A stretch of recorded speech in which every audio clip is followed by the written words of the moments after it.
He takes an old popular story about a giant. He takes the vine that flourishes in his native Shinonai. He takes the new learning that seems to him like the new wine. He takes the gross tale of the farmhouse and the tavern, the rank speech of the people, and with these elements, with these facts, he symbolizes the revelation that he has received. He writes on, he writes madly, and every line is written in a fury of delight. But I think I may say there is, at the moment of writing, no conscious apperception of all that that torrent of words conveys and implies. That may well come later. One may well begin with legend. Grangousier was a good drinker, and end with the interpretation, all truth and every philosophy is contained in wine.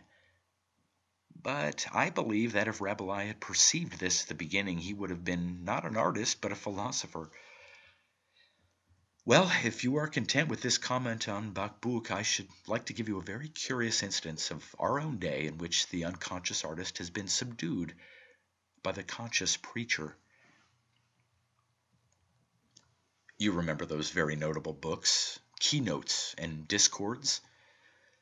I've not seen them for some time, so I am afraid my criticism will be very loose in general, but I think that the two volumes mark very well the fatal descent from the higher to the lower ground.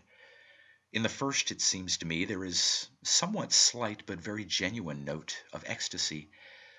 I mean that you can collect a certain distinct image of real womanhood, not the labored, foolish, inane psychology of Mr. Meredith and those who work with him, not the analysis of the surface of the society woman belonging to a particular grade and a particular period, but of the very woman who remains really the same in all social grades and in all ages.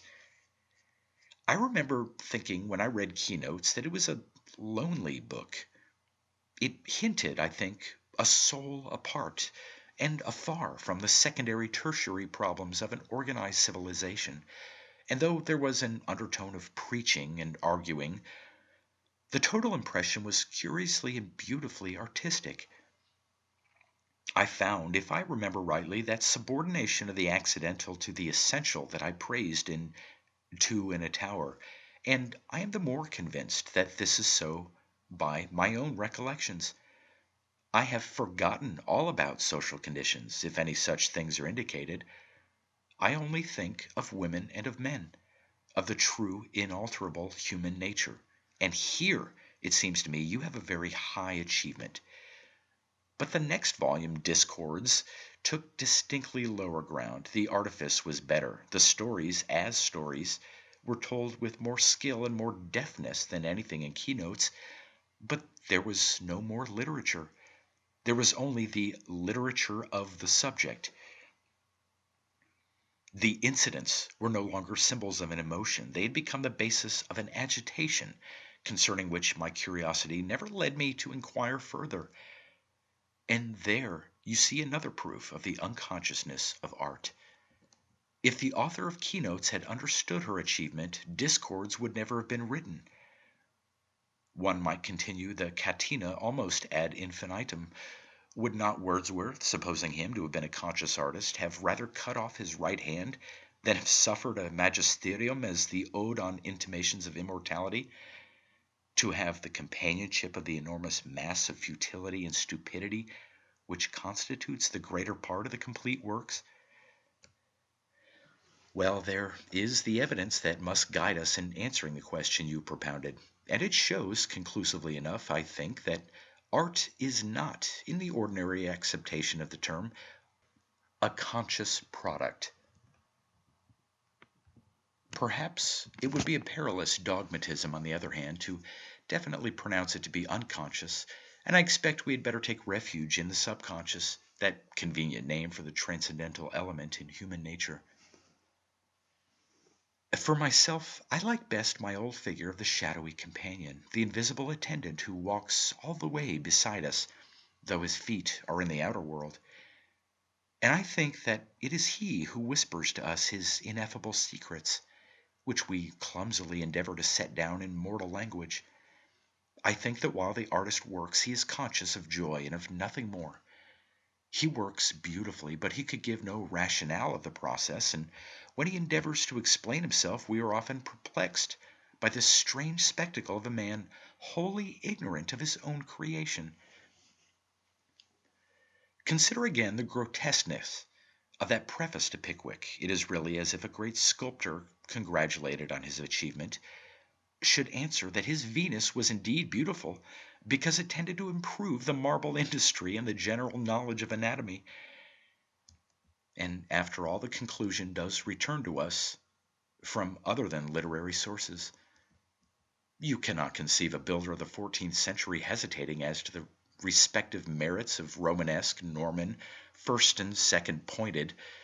To him there was only one possible method, and he built as he spoke, without calculation and without conscious effort, only knowing the joy of his work. So indeed we all speak and live when we are not bound by convention and acquired usages and manners. And you see that art, properly so called, takes its place in the great scheme of things. It is no studied contortion, no strange trick acquired by the late ingenuity of man, but as natural and as supernatural as the blossoming of a flower and the singing of the nightingale. Art, indeed, is wholly natural.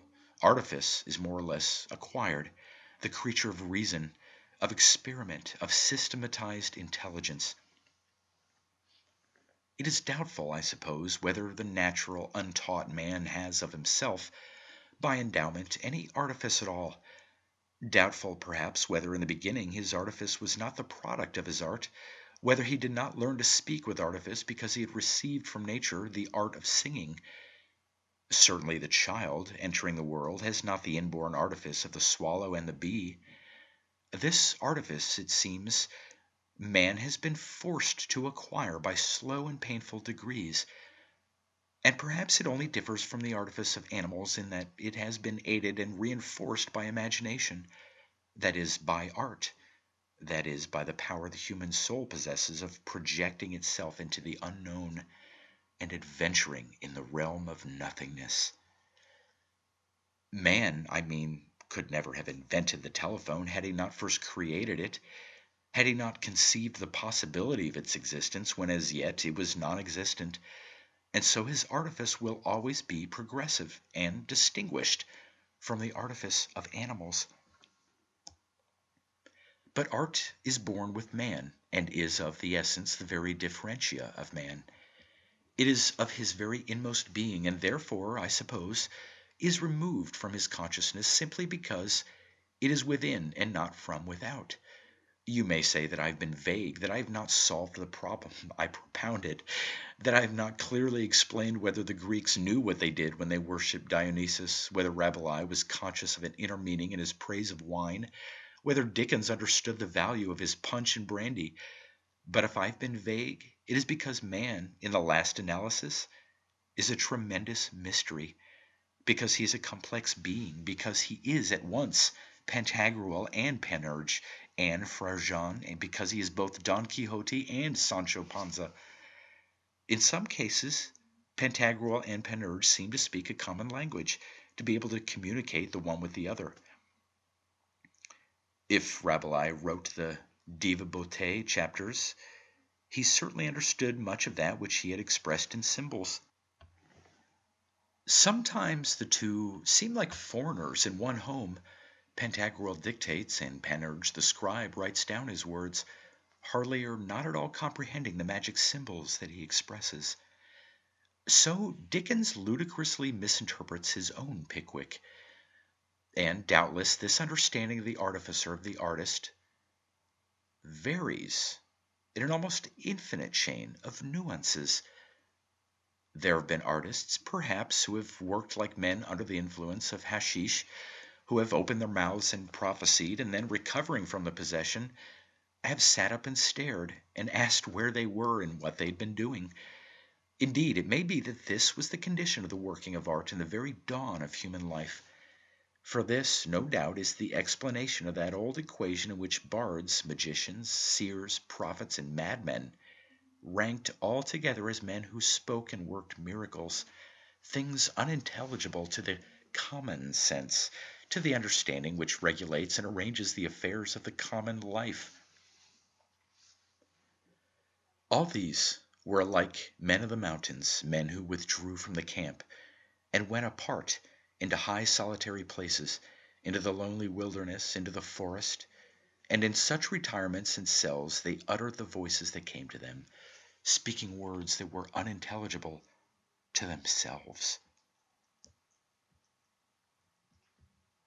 On the other hand, there may have been artists in whom the two persons have been happily reconciled, who have not only the gift of tongues, but also the gift of the interpretation of tongues. Even these, I think, are always possessed, ecstatic, rapt from their common nature at the moment of inspiration, but afterwards, when the magic song is done, they awake and return and remember and understand, in a measure at least, the meaning of their prophecies. They never wholly understand. They are never able to express in rational terms the whole force of the message, for the good reason that the language of the soul infinitely transcends the language of the understanding, because art is, indeed, the sole channel by which the highest and purest truth can reach us. You may perhaps succeed in giving a boor some notion of a Greek chorus through the medium of the tal, but it would be vain to dream of translating almost perfect beauty into that poor medium, framed for the temporal and corporal necessities of rough and illiterate farmers.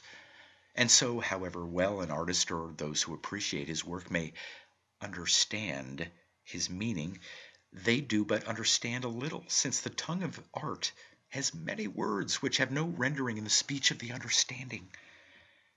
Here, then, is another form of our text which enables us to separate art from artifice, literature from reading matter. Artifice is explicable. You remember that someone has said that Thackeray was simply the ordinary clubman plus genius and a style. We must correct his phrases.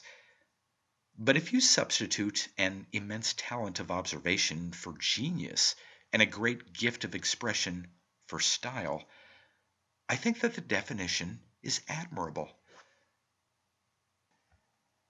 Thackeray, in short, is the clubman of heightened faculties. He differs not in quiddity, but in quality and quantity from his neighbor at the window.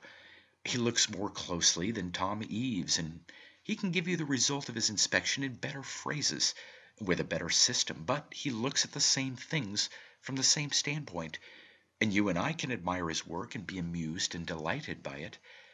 But we have no sense of miracle, of transcendent vision and achievement. We simply see a man who does the things that we do, but does them with a far greater dexterity. You may watch an acrobat with an immense admiration, but you recognize that you, too, are potentially an acrobat.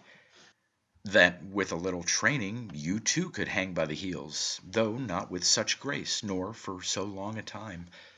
But art is always miraculous.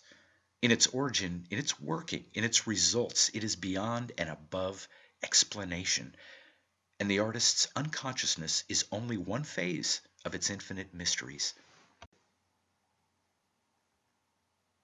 Chapter 6. I'm afraid that at our last conversation I rather spoke to you as if you were a public meeting. Not precisely in that manner, perhaps, since no public meeting that I can imagine would have stood me for a moment, but I feared that I was what is called high-flown.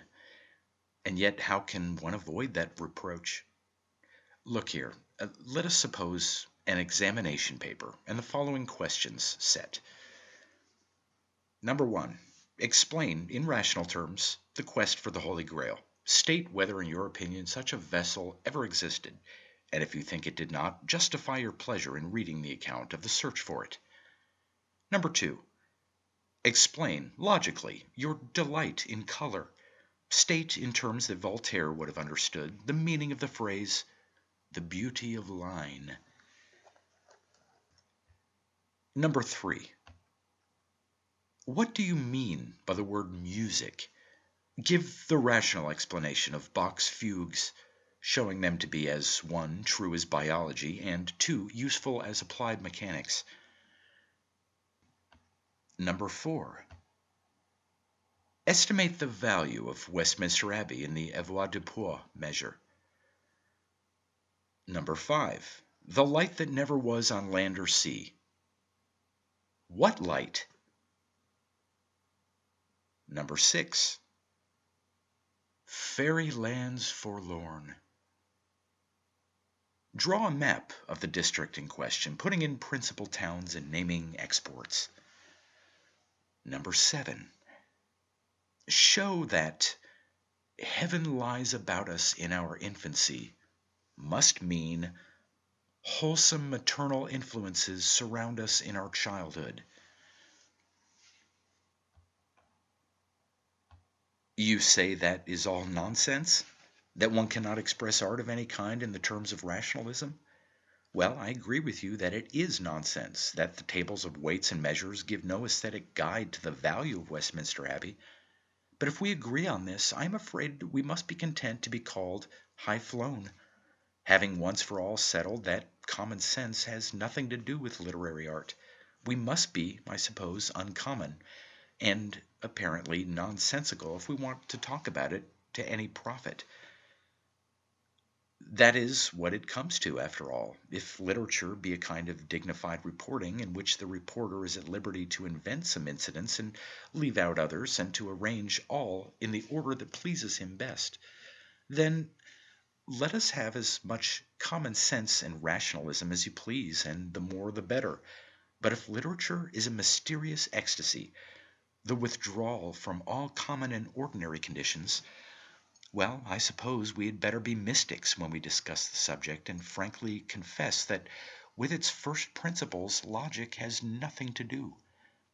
I suppose that there are only two parties in the world, the rationalists and the mystics, and one's vote on literature goes with one's party. One might leave the matter there and amiably agree to differ with the other side, but I personally have the ferocity to insist that my side, the mystical, is wholly right, and the other, the rationalist, wholly wrong. And moreover, I shall be so indecent as to prove the truth of my position. But I have done so, and with that examination paper I just read out to you. For if rationalism be the truth, then all literature, all that both sides agree in thinking the finest literature, is simple lunacy, and all the world of the arts must go into the region of mania. Take the lowest, the simplest instance. Here is a knife with a wooden handle, and the handle has certain curious carved designs on it, which do not enable it to be held better. Why is this knife better, more to be valued, than that other knife, which is not decorated at all? It does not cut better, it does not justify its existence and purpose as a knife more than the other. Where is its superiority? Because I find pleasure in seeing those designs? But why do I find any pleasure in ornament? What is the rationalistic justification for that pleasure?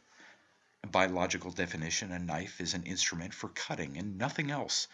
The plain cuts as well as the ornate. Why, then, are you sorry if you lose the one while you don't care twopence for the loss of the other? You have at last to answer that you have a joy which you cannot in any way define in the purely decorative pattern, and with that answer, the whole system of rationalism topples over. Rationalism may say to you, either give a definite reason for going to Mass or leave off going. You have only to answer, your command is based on the premise that one should do nothing without being able to give a definite reason for it. But I can give no definite reason for liking the Odyssey or a curiously carved knife, and yet you confess that I am right in liking these things. Then I have proved the contradictory of your premise, as you have admitted that there are things that one may do without being able to give a definite reason for doing them. Ergo, I shall not neglect the parson's bell. Of course, all this is altogether outside of my business, but I confess I am fond of carrying things to their limits. You remember how poor STC used to talk, humbly and yet proudly, of my system. though I am afraid my system never emerged from the state of fragments and disjecta membra. And I too, though I have only broken morsels and ruinous stones to show for the splendid outlines and indicated arches of colorage, still like to follow up an argument, whithersoever it will lead me, regardless of consequences, and this, I am sure, should count for righteousness with our friends the rationalists. I love to start a sorites, something as follows. I admire that odd but beautiful little decorative scheme on the 17th century chest, and therefore I think poetry as poetry finer than prose as prose. Hence I approve of ritualism in the service of the church, and from the same premise I draw the conclusion that Keats was a poet and the Pope was not. Pope not being a poet, it follows that to intone is in every way better than to read the liturgy and the offices, and reading the service being wrong, you will easily infer that I dislike Mr. Frith's pictures.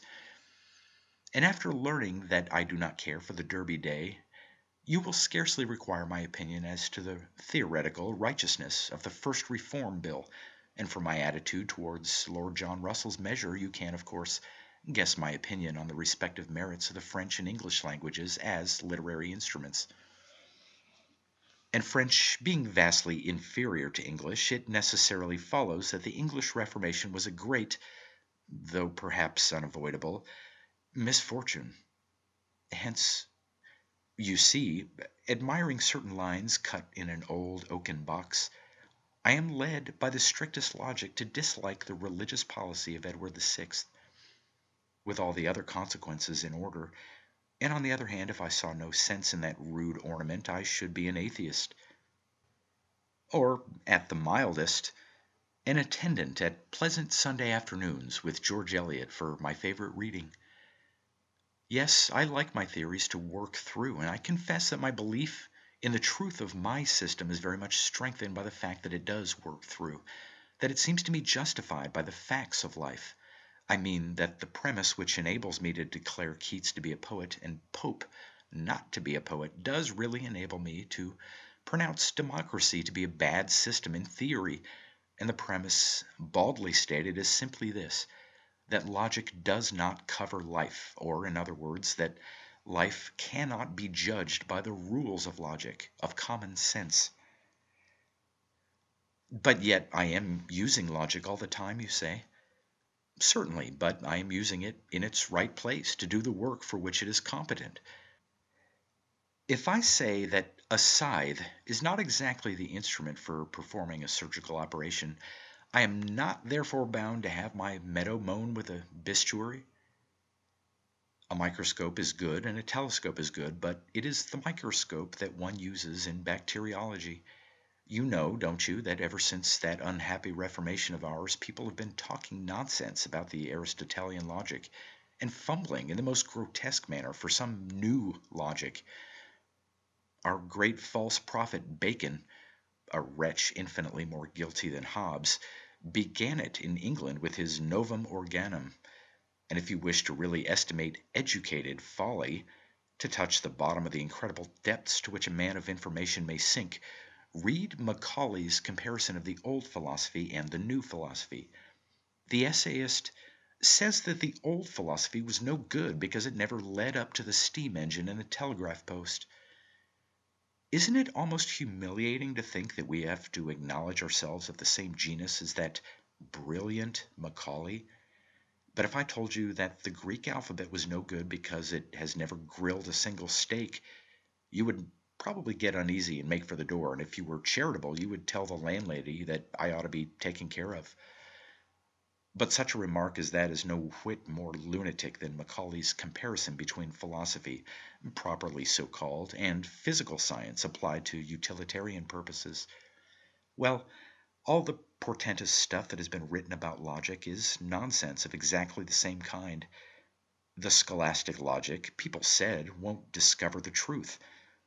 That is perfectly true, but then the scholastic logic was not intended to discover truth. It will draw conclusions from truths already discovered, from premises granted, but it won't make premises any more than a scythe will make grass. And it is, curiously enough, the very class of people who despise the formal logic who insist on your giving logical reasons for actions and emotions which are altogether outside the jurisdiction of logic. With one breath, they say, Aristotle is useless because the organon could never have led men to discover the stomach pump. And with the next breath, they ask you what you mean by admiring the Ode on a Grecian Urn if you can't give any logical reason for your admiration. Your religion doesn't rest on a logical foundation, they say. But does anything of any consequence rest on a logical foundation? Can you reduce Morte d'Arthur into valid syllogisms in Barbara? Can you disprove Salisbury Cathedral by the aid of Killarent? What is the rational explanation of our wonder and joy at the vision of the hills? Are a great symphony, the swell and triumph of the organ, the voices of the choristers, to be tested by the process of the understanding? But perhaps I am misjudging the people who ask these questions. When they say that logic does not discover truth, they doubtless mean by logic that formal analysis of the ratiocinative process that is rightly so called. But I am inclined to think that when they condemn religious or artistic emotions because they are illogical, they mean by illogical that which does not conduce to the ease and comfort of the digestive apparatus or the money-making faculty. They are terrible fellows, you know, some of these persons. For example, I asked with a tone of undue triumph, I am afraid, for the reason why we experience awe and delight in the presence of the hills.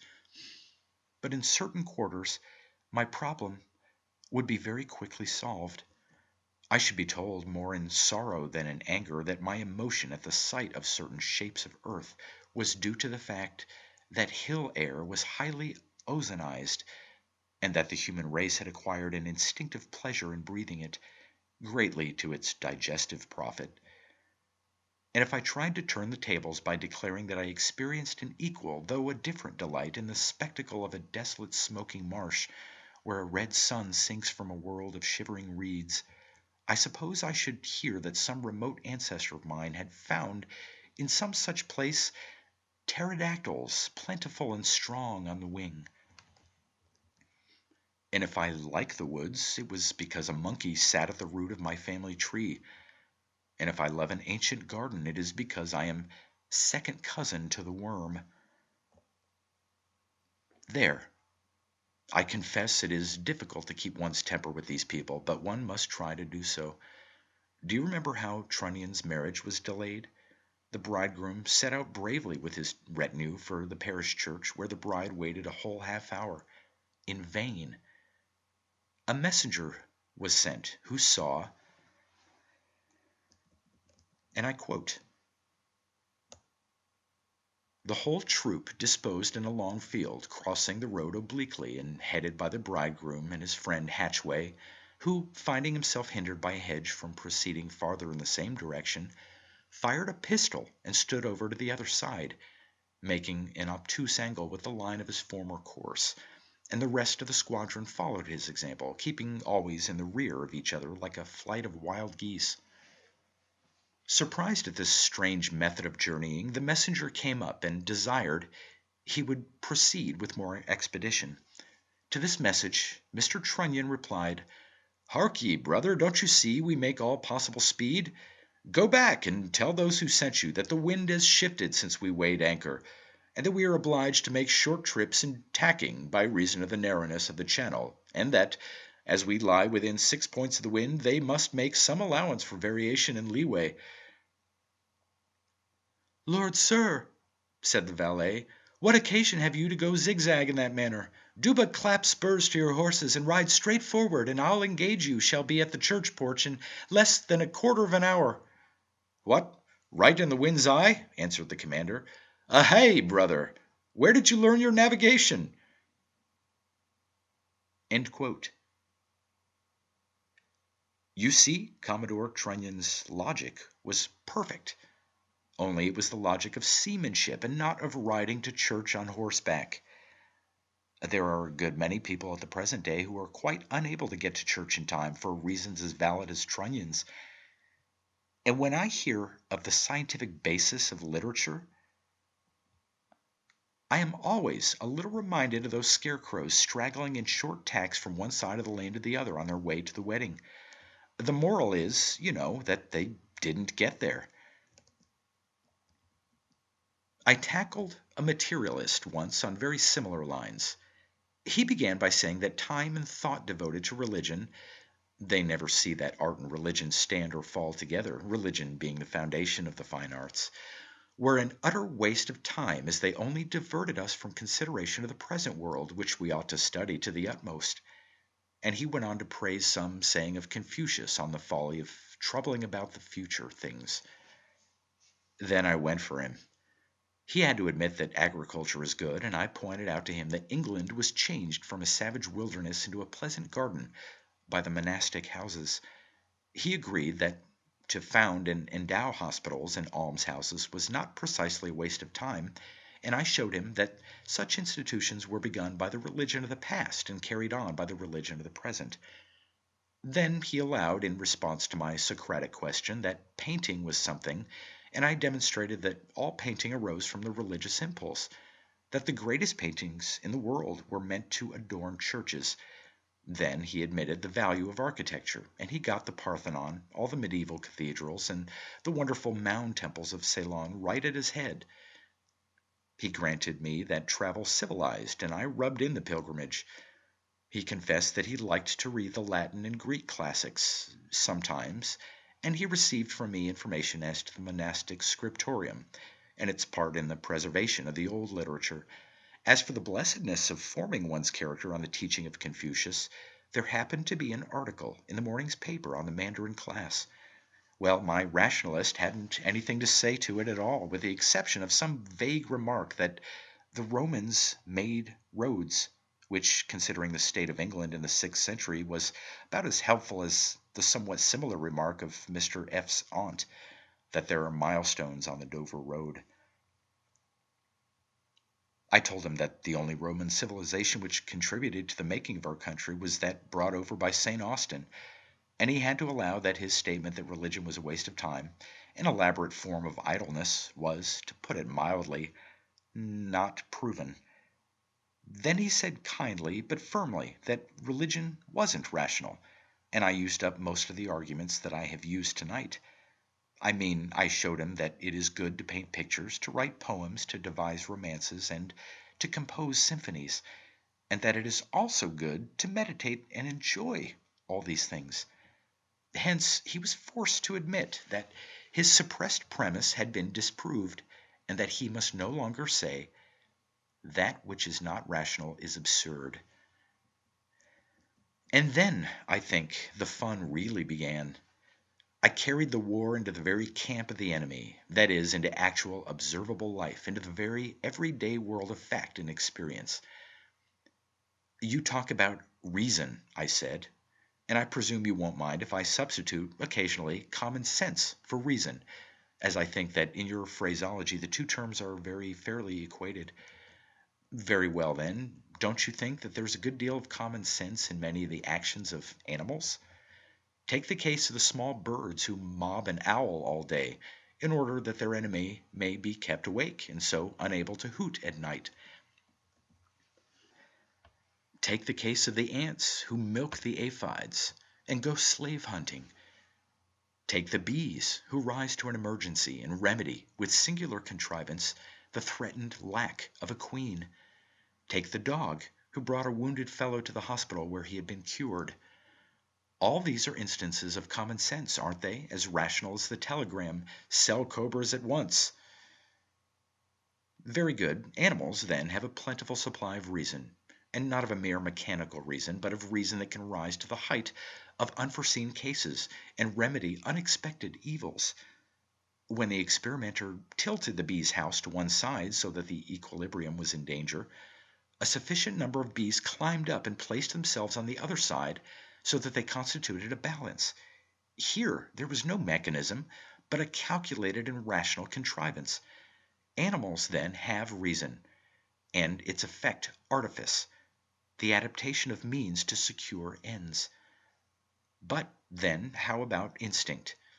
By what motion does the swallow make her nest in spring? Can the bee demonstrate the advantages of the hexagon cell?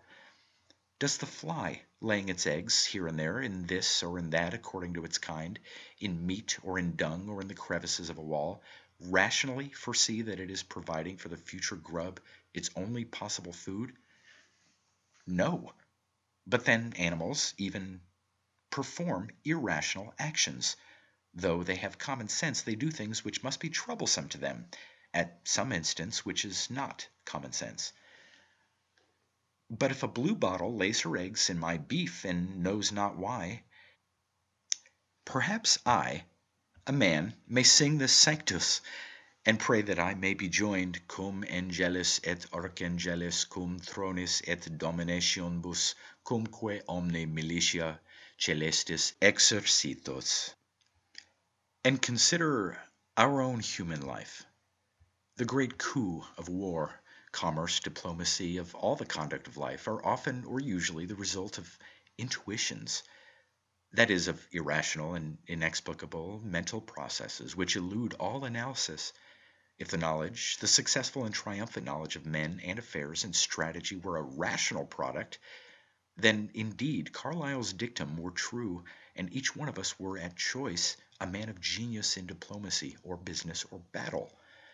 We know that it is not so, and that no man by taking thought can make himself, say, a Stonewall Jackson. And we have all heard of the woman's reason. I don't know why I am sure that X equals A, but I am sure. And this extremely irrational process often corresponds with the truth. So I finished up. Your reason, far from being the despot of the world, turns out to be a humble though useful deputy assistant counselor general, and is by no means a prerogative force, even in affairs of common everyday existence. Why, reason alone and unassisted won't enable you to make a decent living by selling ribbons and laces, and you've been trying to make me accept its dictation in the highest affairs of the soul. You have been appealing from the King's Majesty in council to the magistrates of Little Pedlington in petty sessions assembled.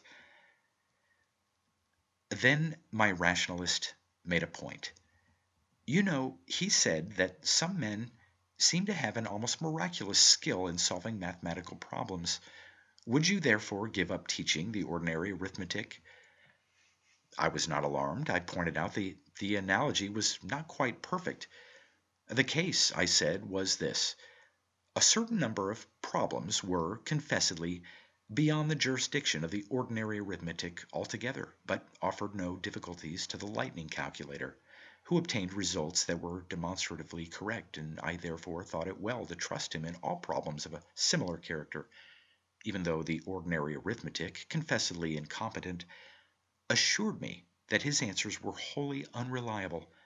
A case of a schoolboy, well on in Colenso, scouting the binomial theorem, because one couldn't prove it by practice or the rule of three.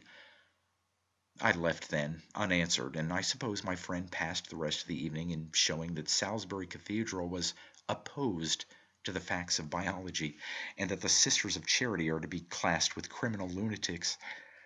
But you know, I was the real lunatic.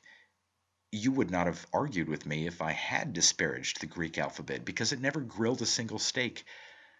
I hinted the course you would probably have pursued if I had chanced to make such an alarming remark. And why should I argue with the sect of Macaulay, with the tribe which utters such stuff as this? And I quote, Assuredly, if the tree which Socrates planted and Plato watered is to be judged of by its flowers and leaves, it is the noblest of trees. But if we take the homely test of Bacon, if we judge the tree by its fruits, our opinion of it may be less favorable. When we sum up the useful truths which we owe to that philosophy, to what do they amount? But when we look for something more, for something which adds to the comfort or alleviates the calamities of the human race, we are forced to own ourselves disappointed. End quote. No, there is really nothing to be said. If the learned pig found voice and articulate speech and expressed his scorn of the poet's art, since it added nothing to the pleasures of the washtub. We might wonder, but we should not argue, and it were idle to contend with a laughing jackass contemptuously amused by the chanting of the cathedral choir. And perhaps you are wondering what all this talk of mine has to do with our main subject, literature. But don't you see that all the while I've merely been reiterating our old conclusions in a new phraseology? I may have appeared to you to be the last of the Cavaliers, gallantly contending for the rights of Holy Church, but in reality I have been showing at every step that Jane Austen's works are not literature. Yes, but it is so. If the science of life, if philosophy consisted of a series of mathematical propositions capable of rational demonstration, then Pride and Prejudice would be the highest pinnacle of the literary art.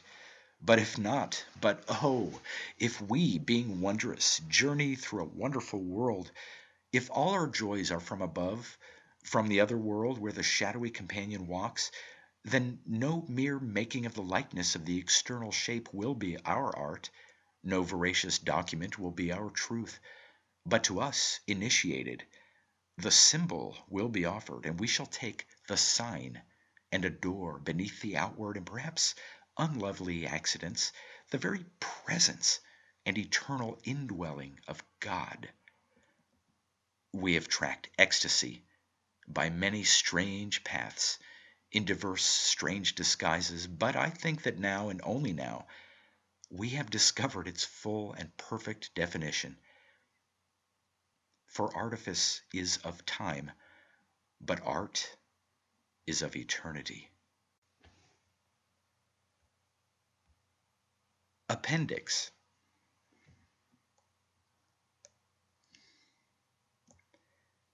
Poe was not altogether right in saying that the object of poetry was beauty as distinguished from truth. I don't for a moment suppose that his meaning was amiss, but I hardly like his expression of it. I should contend, on the other hand, that poetry and literature generally are the sole media by which the very highest truth can be conveyed. Poe, no doubt, meant to state a proposition which is true and self-evident, that poetry has nothing to do with scientific truth, or facts, or information of any kind, and I say that proposition is self-evident, because we have already seen that in literature, facts as facts have no existence at all. They are only words in the language of literary art, and are used as symbols of something else. That A is in love with B is a scientific truth, a fact, but if it be not also a symbol, it has no literary existence whatever. And this, of course, is what Poe wished to say. Literature is not a matter of information. But I doubt, after all, whether Poe had quite grasped the theory of literature, of all the arts. You remember that he says that he yields to no man in his love of the truth. And unless he meant the highest truth, the statement is almost nonsensical. No one, I should imagine, surely not Poe, would express his enthusiasm for facts as facts, would adore correct information in the abstract. You remember what Rossetti said, that he neither knew nor cared whether the sun went round the earth or the earth round the sun, and so far as art is concerned, this is no doubt the expression of the true faith, which, from what we know of Poe, would be his faith also. We should therefore conclude that by truth he meant philosophical truth, the highest truth, the essential truth as distinguished from the accidental, the universal as distinguished from the particular. Yet, in the next breath, he contrasts this truth with beauty, being clearly under the impression that they were two different things. Of course, he was completely mistaken. In the last analysis, it is entirely true that beauty is truth and truth beauty. They are one and the same entity, seen from different points of view. You will see how this fits in with all we have been saying about literature lately, how we can, if we please, put our test of literature into yet another phraseology. For instance, Vanity Fair is information, while Pickwick is truth. The one tells you a number of facts about Becky Sharp and other people, while the other symbolizes certain eternal and essential elements in human nature by means of incidents. And, as I said, it is doubtful whether truth in this, its highest and its real significance, can be adequately expressed in any other way. All the profound verities which have been revealed to man have come to him under the guise of myths and symbols, such as the myth of Dionysus, and truth in the form of a mathematical demonstration or a rational statement is a contradiction in terms. Yet note the profound vice of language. We are obliged to use the same word to imply things which are separated by an immeasurable gulf. It is true that Mrs. Stickings sent away Ethelberta tonight. You imparted that interesting fact, and I rely on your testimony. And the Don Quixote is true. That is, it conveys to us by means of symbols the verities of our own nature. But Poe had not grasped the essential distinction between literature and, quote, literature, end quote. He thought that poetry alone should be beautiful, or as we should say, ecstatic. He did not see that the qualities which make poetry to be what it is must also be present in prose, if it is to be something more than reading matter. Poetry, of course, is literature in its purest state. It is, as I think I once said, almost the soul without the body. At its highest, it is almost pure art unmixed with the alloy of artifice. And to carry on the analysis, the finest form of poetry is necessarily the lyrical. Where you get the element of narrative, you are apt also to get the element of prose.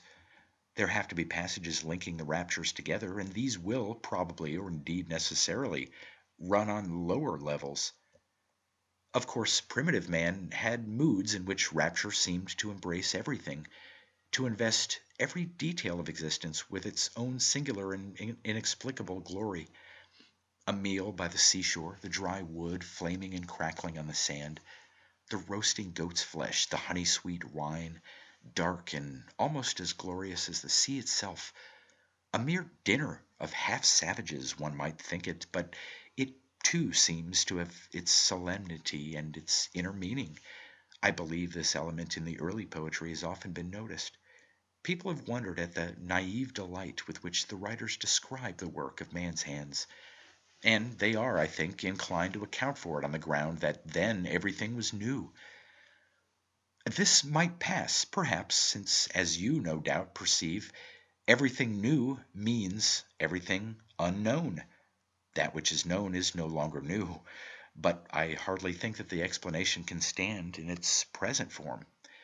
I am not at all up in the theories which assign this or that age to the appearance of man on the earth, but I presume that on the gentlest and most antiquated computation man must have long known the world before Homer wrote. So one scarcely sees that human skill and art, the knack of making things and the gift of adorning them, could have been novelties, or in any sense things unknown. I repeat, I know nothing or next to nothing about these dates in anthropology, but one has heard something about the Neolithic age and the Paleolithic age, about the very early man who scratched the rude likeness of a reindeer on the brute's own bone, and so there hardly seems room for this theory of novelty. And besides, as we have seen, the rapture is universal, or all but universal. It colors the whole of life, including the meal by the seashore, and there we see there was no possibility of invention or sense of newness. No, the theory is tempting, and it would fall in perfectly, as I dare say you see, with all that we have concluded about literature. But I really think that it must be definitely abandoned.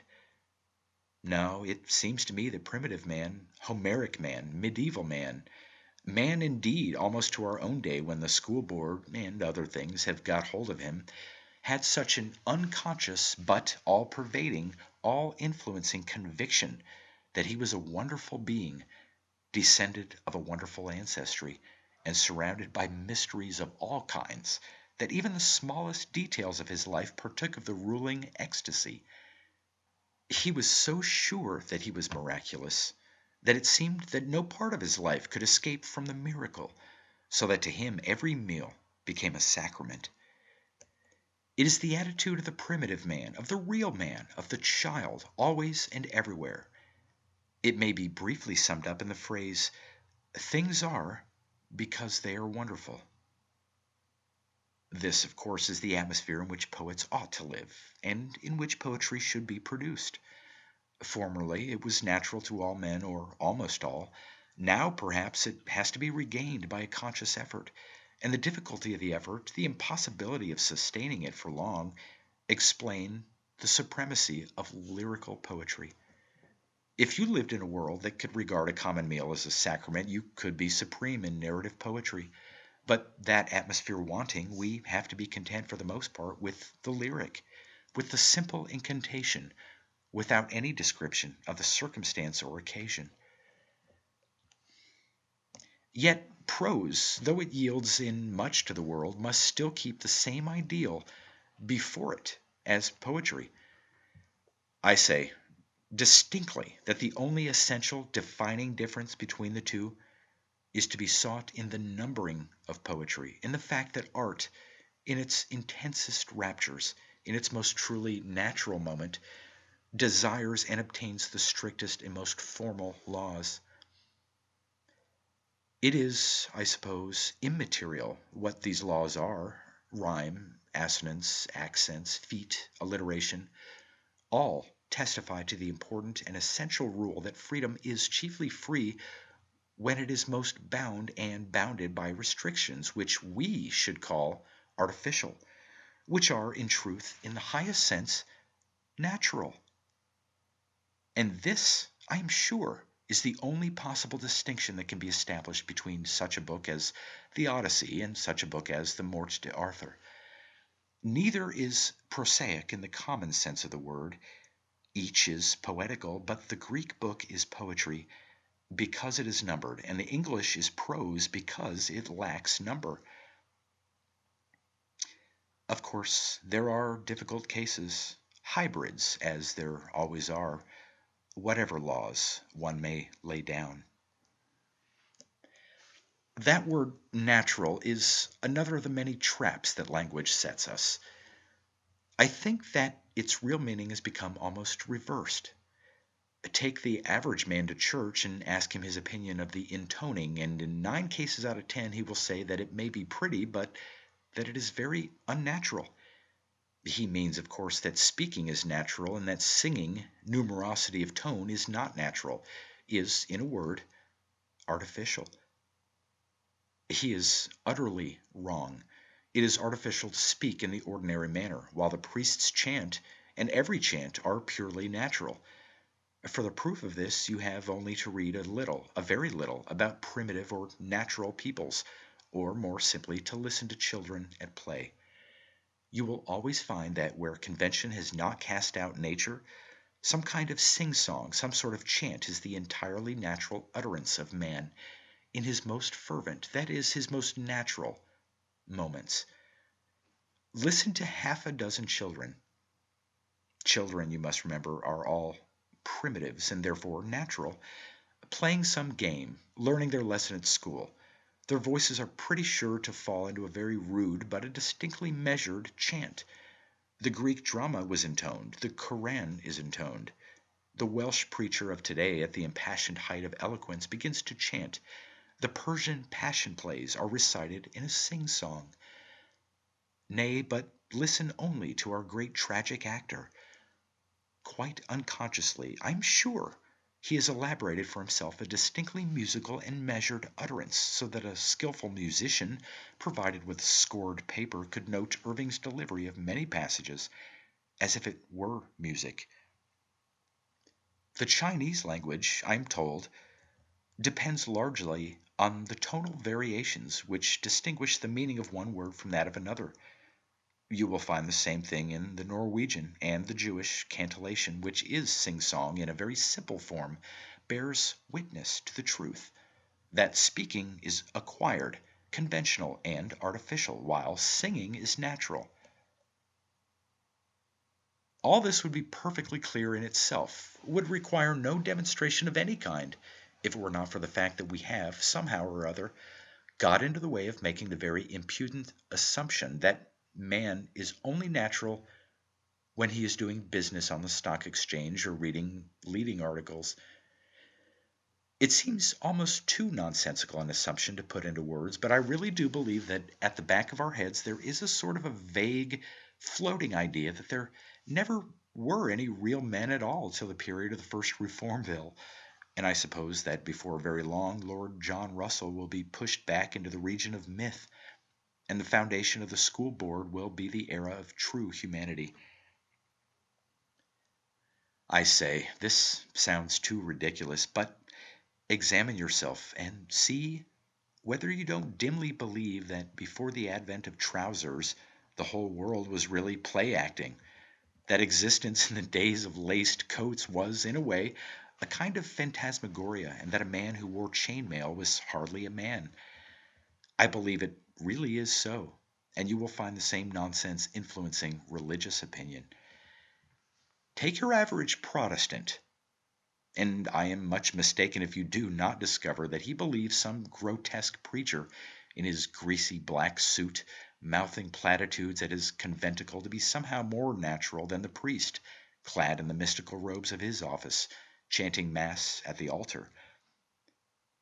But in literature, why this perversion of the word influences the whole of criticism. Jane Austen, we say, is natural, and Edgar Allan Poe is unnatural, or, as it is sometimes expressed, inhuman. Of course, if you wish for the truth, the proposition must be reversed, unless you are willing to believe that a company prospectus is somehow more natural and more human than, say, Tennyson's Fatima.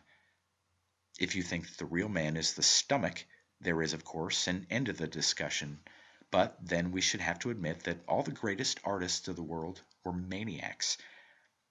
But you see clearly, don't you, that all these questions as to what we shall get for dinner, and whom we shall meet at dinner, and in what order shall we go into dinner, and how shall we behave at dinner, are in no sense natural, since they are all so purely temporary, since they will be answered by one age in a manner that will seem wholly unnatural to the next. That, I think, is truly natural, which is unchanging, which belongs to men always, at all times, and in all ages. In this sense, ecstasy is natural to man, and it finds expression in the arts, in poetry, in romance, in singing, in melody, in dancing, in painting, in architecture. Many animals have sufficient artifice to shelter themselves from the weather. No animal has architecture or the art of beauty in building. Many animals, or all animals, have the faculty of communicating with one another by means of signs, but man alone has the art of language. Has it ever struck you, while I've been talking of ecstasy in books, that it is nearly always a question of degree, of more or less? I think I indicated as much while I was talking about Pickwick. I showed how the ecstatic conception had been alloyed with much baser matter. In other words, that there was much in Pickwick that was by no means literature. And I dare say, though I am not sure, that if you were to go through your Meredith, you might succeed in finding some passages and sentences which are literature, and for all I know, there may be hints of rapture between the lines of Pride and Prejudice. Still, we do not call a man poet on the strength of a single line.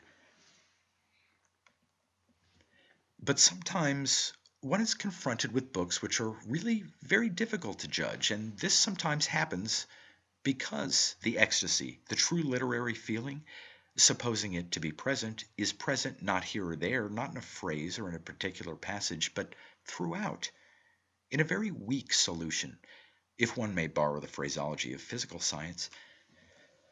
We read such books and are puzzled, feeling that somehow they are literature, only we can't say why, since on the face of it they seem only to be entertaining reading. Do you know that I can conceive many people who would find something of this difficulty in Mark Twain's Huckleberry Finn? Here you have a tale of the rude America of 40 or 50 years ago, of a Mississippi village full of the most ordinary people, of a boy and a Negro who run away. I don't think anyone with the slightest perception of literature could read it without experiencing extraordinary delight. But I can imagine many people would be a good deal puzzled to justify the pleasure they had received. The stuff of the book is so very common and commonplace, isn't it? It seems so frankly a rough bit of recollection drawn up from the author's boyish days, with jottings added from the time when he was a pilot on one of the riverboats. It is also apparently devoid of literary feeling that I am sure many a reader must have felt greatly ashamed of his huge enjoyment. To me, Huckleberry Finn is not a very difficult case.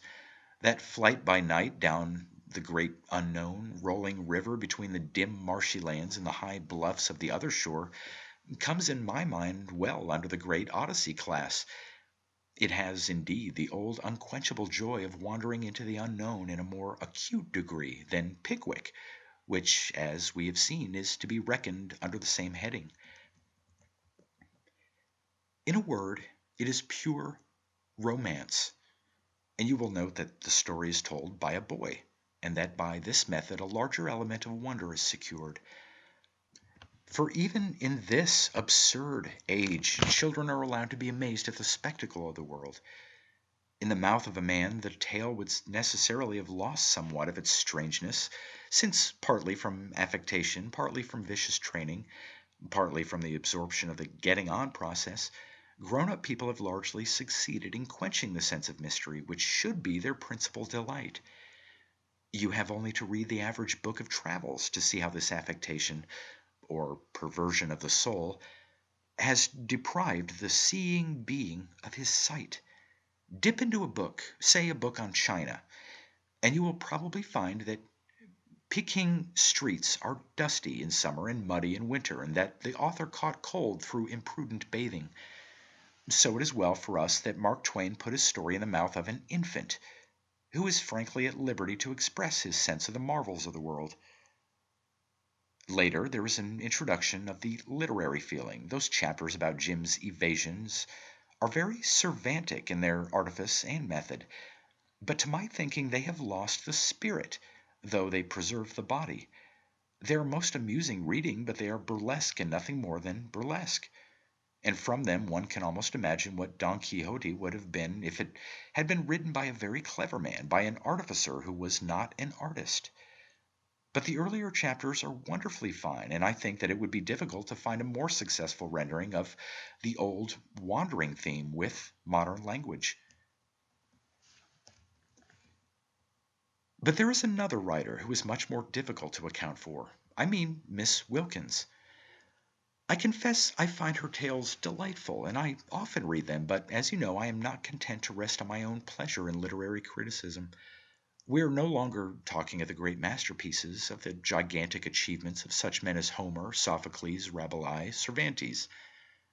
We agreed that when we spoke of these great enduring miracles of art, it was best to lay aside all question of liking or not liking, of reading often or reading seldom. But when one comes to modern days, to books which have yet to prove their merit by the test of their endurance, it is pardonable if one is sometimes a little confused, if one fails to discriminate at once between the merely interesting and the really artistic. I may be so delighted with a book for reasons that have nothing to do with art, that by an unconscious trick of the mind, I persuade myself that I am reading literature while there is only reading matter. And at one time I was inclined to think that I had confused Miss Wilkins in this manner. For on the surface you have in her books merely village tales of New Englanders, tales often sentimental, often trivial enough, and sometimes, it would seem, of hardly more than local interest. Hardly can one conceive the possibility of any ecstasy in these pleasant stories, for they deal ostentatiously with the surface of things, with a breed of Englishmen whose chief pride it was to hide away and smother all those passions and emotions which are the peculiar mark of man as man. Yet I believe that I can justify my love of Miss Wilkins's work on a higher ground than that of mere liking. In the first place, I agree with Mr. T.P. O'Connor, who pointed out very well that the passion does come through the reserve and occasionally in the most volcanic manner. He selects a scene from Pembroke in which the young people play at some dancing game called Copenhagen, and Mr. O'Connor shows that Though the boys and girls of Pembroke knew nothing of it, they were really animated by the spirit of the bacchanals, that the fire and glow of passion, of the youthful ecstasy, burst through all the hard crusts of Calvinism and New England reserve. And we've agreed that if a writer can make passion for us, if he can create the image of the eternal human ecstasy, we have agreed that in such a case the writer is an artist. But I think that there are other things, more subtle, more delicately hinted things in Miss Wilkins's tales. Or rather, I should say that they are all pervaded and filled with an emotion which I can hardly think that the writer has realized. Well, I find it difficult to express exactly what I mean, but I think that the whole impression which one receives from these tales is one of loneliness, of isolation. Compare Miss Wilkins with Jane Austen, the New England stories with Pride and Prejudice. You might imagine at first that in one case, as in the other, there is a sense of retirement, of separation from the world, that Miss Austen's heroines are as remote from the great streams and whirlpools of life as any Jane Field or Charlotte of Massachusetts. But in reality, this is not so. The people in the English novels are in no sense remote. They are merely dull. They cannot be remote, indeed, since they are not human beings at all, but merely the representatives of certain superficial manners and tricks of manner which were common in the rural England of 90 years ago. Remoteness is an affection of the soul, and wicker figures dressed up in the clothes of a period cannot have any such affections predicated of them. And consequently, though Emma or Elizabeth may appear very quaint to us from the contrast between the manners of the 10s and the 90s, they cannot be remote. But that does seem to me the quality of those books of Miss Wilkins's. The people appear to be very far off from the world, to live in an isolated sphere, and each one lives his own life and dwells apart with his own soul. And in spite of all the trivial chatter and circumstance of the village, one feels that each is a human being, moved by eminently human affections. It seems to me that one of the most important functions of literature is to seize the really fine flavors of life and to preserve them, as it were, in permanent form. When we were talking about Huckleberry Finn, for example, I remember that I spoke of it as the story of a boy who runs away. But what a curious magic there is in these words, runs away. Doesn't it, when you come to examine the phrase, exhale the very essence and spirit of romance? Some time ago I reminded you that the essential thing is concealed under all manner of grotesque and unseemly forms, that one can detect a veritable human passion under the cry of the newsboy, shouting, "All the winners!" So I think that phrase, run away, carries to us its meaning and significance. For, after all, what did all the heroes of romance do but run away?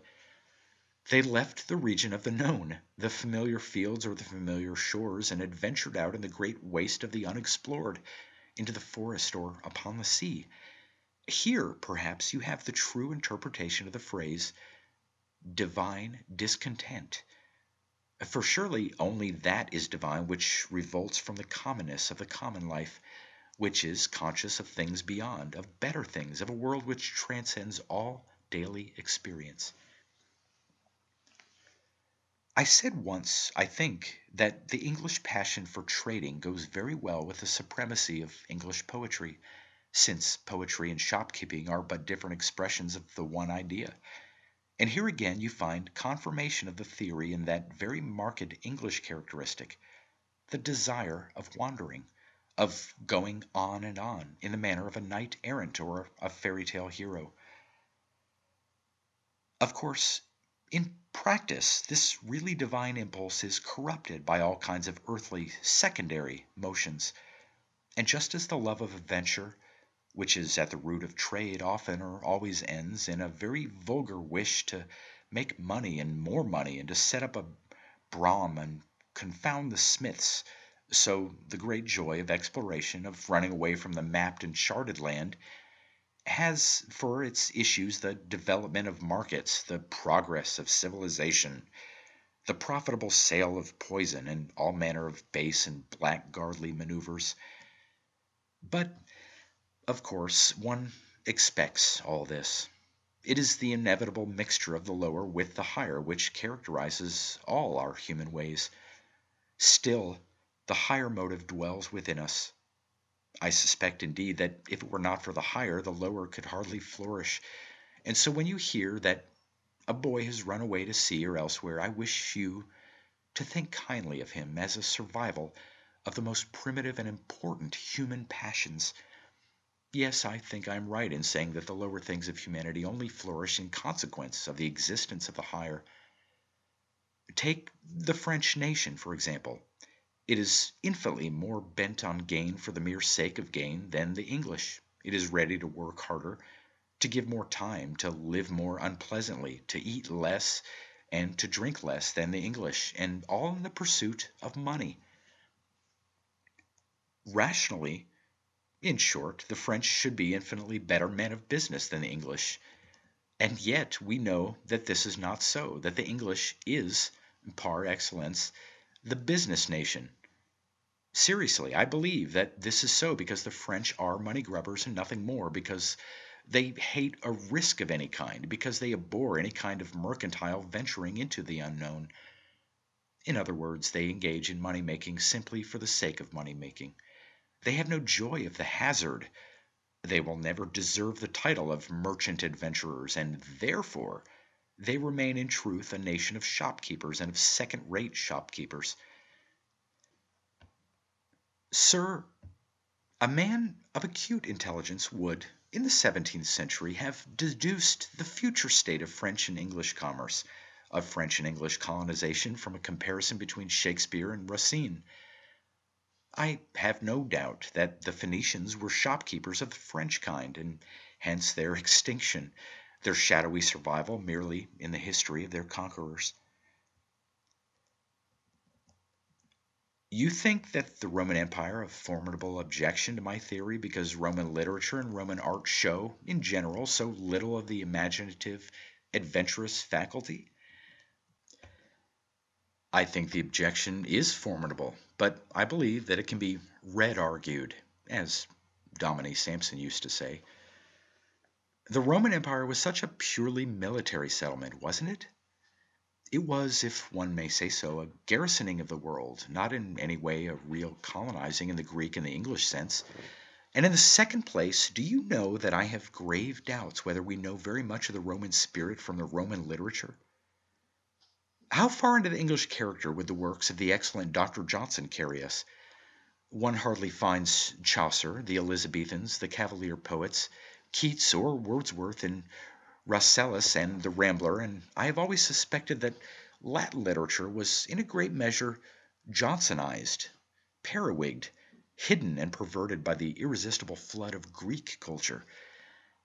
It may be a paradox, but I have a very strong conviction that the Missal and the Breviary tell us more about the true Latin character than Cicero and Horace. But we must be thankful that in the 16th and early 17th centuries England stood aloof from the continent of Europe, and that when it did borrow, it transformed and transmuted it so that the original entirely lost its foreign character. I always think that change of Madame de Correal into Madame Carewell such a wonderful instance of our nationalism, our transforming force. If it had been otherwise, if we had grovelled before the literature of France or Spain or Italy as Rome grovelled before the literature of Greece, well, perhaps English literature would have meant Chevy Chase and a few old ballads and the 18th century. I hate the Reformation, but perhaps it saved our literature simply by isolating the nation. I claimed, I think, literary merit for Miss Wilkins because her books give out an impression of loneliness. I think that is so. But I should like to point out that loneliness is merely another synonym for that one property which makes the difference between real literature and reading matter. If you look into the French literature of the last 200 years and complain of its elegant nothingness, of its wholly secondary character, I would point out that it is second rate because it is the expression, not of the lonely human soul, like a star, dwelling apart, but of society, of the ruelles, of the salon, of polite company, of the cafe and the boulevard. I'm not making an accusation. I am adopting the terms of the eminent M. de Brunetière, who tells us, I think, that French literature is beautiful because it is firstly sociable and secondly because it is a kind of a long talk to the ladies. I hardly think that I need to go into the merits of the question. You and I take it, are convinced of the vast immeasurable inferiority of Racine to Shakespeare. With these two names, one sums up the whole debate. But I am quite sure that M. de Brunetière has given the true reason of the French literature being on the distinctly low level. It is always Thackeray, it is always Pope, it is always Jane Austen. It is, in our sense of the word, not literature at all, though, to be sure, its artifice is often of the most exquisite description. Of course, I do not speak of the ultimate reason. That is to be sought, I presume, in the mental constitution of the nation, but when one reads M. de Brunetière's account of the formation of modern French letters and notes his insistence on the social element as the chief factor, one may be pretty sure that this social factor is responsible for the pleasant nullities which we all know. You may feel pretty certain, I think, that real literature has always been produced by men who have preserved a certain loneliness of the soul, if not of the body, that the masterpieces are not generated by that pleasant and witty traffic of the drawing rooms, but by the silence of the eternal hills. Remember, we have settled that literature is the expression of the standing out, of the withdrawal of the soul. It is the endeavor of every age to return to the first age, to an age, if you like, of savages, when a man crept away to the rocks or to the forests that he might utter, all alone, the secrets of his own soul. So this is my plea for Miss Wilkins. I think that she has indicated this condition of ecstasis, that she has painted a society indeed, but a society in which each man stands apart, responsible only for himself and to himself, conscious only of himself and his God. You will note this if you read her carefully. You will see how this doctrine of awful individual loneliness prevails so far that it is carried into the necessary and ordinary transactions of social life, often with results that are very absurd. Many of the people in her stories are so absolutely convinced of their loneliness, so certain that there are only two persons in the whole universe, each man and his God, that they do not shrink from transgressing and flouting all the social orders and regulations in spite of their very strong and social instinct drawing them in the opposite direction. You remember the man who vowed that under certain circumstances he would sit on the meeting house steps every Sunday? He kept his vow for 10 years, I think, and he kept it in spite of his profound horror of ridicule, of doing what other people didn't do, in spite of his own happiness. But he kept it because he realized his loneliness, because he saw quite clearly that he must stand or fall by his own word and his own promise, and that the opinions of others could be of no possible importance to him. The instance is ludicrous, even to the verge of farce, and yet I call it a witness to the everlasting truth that, at last, each man must stand or fall alone, and that if he would stand, he must, to a certain extent, live alone with his own soul. It is from this mood of lonely reverie and ecstasy that literature proceeds, and I think that the sense of all this is diffused throughout Miss Wilkins's New England stories. You ask me for a new test, or rather for a new expression of the one test that separates literature from the mass of stuff which is not literature. I will give you a test that will startle you. Literature is the expression, through the aesthetic medium of words, of the dogmas of the Catholic Church. and that which in any way is out of harmony with these dogmas is not literature. Yes, it is really so, but not exactly in the sense which you suppose. No literal compliance with Christianity is needed. No, nor even an acquaintance with the doctrines of Christianity. The Greeks celebrating the festivals of Dionysus, Cervantes recounting the fooleries of Don Quixote, Dickens measuring Mr. Pickwick's glasses of cold punch, Rabelais with his thirsty Pantagruel, were all sufficiently Catholic from our point of view, and the cultus of Aphrodite is merely a symbol misunderstood and possibly corrupted, and if you can describe an initiatory dance of savages in the proper manner, I shall call you a good Catholic. You say that Robert Elsmere is not literature, and you are perfectly right, but I hope you don't condemn it because it contains arguments directed against the Catholic faith. These, from our own standpoint, are simply nothing at all, not reckoning either way. We pass them over just as we should pass over a passage on quadratic equations, pleasantly interpolated by an author into the body of his romance. The conscious opinions of a writer are simply not worth twopence in the court of literature. Who cares to inquire into the theology of Keats? But when we find not only the consciousness but also the subconsciousness permeated by the impression that man is a logical, rationalistic creature and nothing more, when the total impression of the human being gathered from the book is of a simply demonstrating and demonstrable animal, then we may be perfectly assured that we have not to deal with literature. It is the subconsciousness, remember, alone that matters. And, to put it again theologically, you will find that books which are not literature proceed from ignorance of the sacramental system. Thackeray was an unconscious heretic, while George Eliot was a conscious one. But each was ignorant of the meaning of sacramentalism, and so, making allowance for the fact that the one was a clever man while the other was a dull, industrious woman, you have from each a view of life that is substantially the same and entirely false.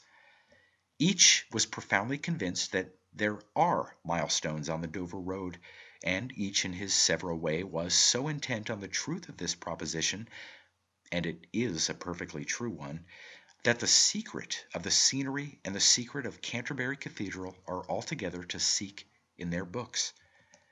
Certainly, the gentleman is a delightful companion, and the milestones seem few indeed while we are on the way, while with the other guide we feel like a girls' school, compelled to listen to the "now, young ladies," and the lessons which every object on the road suggests. Still, the total view is much the same in genus if not in species, and you may add Flaubert to your companions on the road, and you will be in the same case. But read a chapter of Don Quixote. You will not be aware of the existence of the milestones, since your gaze is fixed on the mystery of the woods, and you are a pilgrim to the blissful shrine beyond. Don't imagine that you can improve your literary chances by subscribing the Catechism or the decrees of the Council of Trent.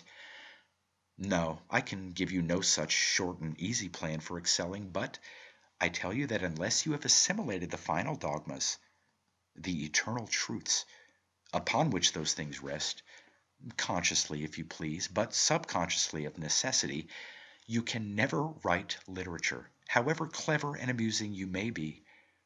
Think of it, and you will see that from the literary standpoint, Catholic dogma is merely the witness, under a special symbolism, of the enduring facts of human nature and the universe.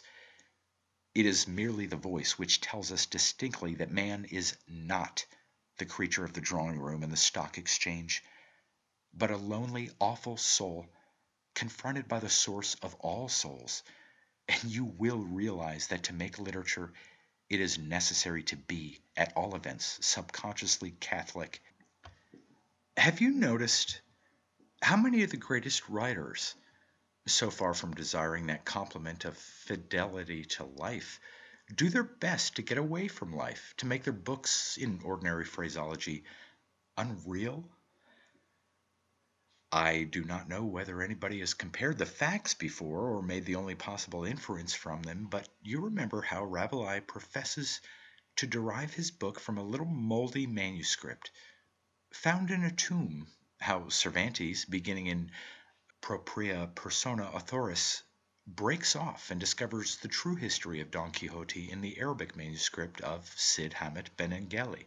How Hawthorne prologizes with the custom house at Salem and lights in an old lumber room on the documents telling him the history of the Scarlet Letter. Pickwick was a transcript of the transactions or papers of the Pickwick Club, and Tennyson's Morte d'Arthur shelters itself in the same way behind the personality of an imaginary writer. There is a very profound significance in all this, and you find a trace of the same instinct in the Greek tragedies, where the final scene, the peripeteia, is not shown on the stage but described by a messenger.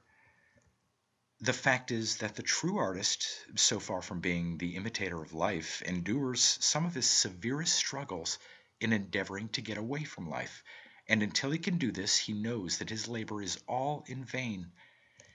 It would be amusing to trace all the various devices which have been used to secure this effect of separation, of withdrawal from the common track of common things. I have just pointed out one, the hiding of the author, as it were, behind a mask.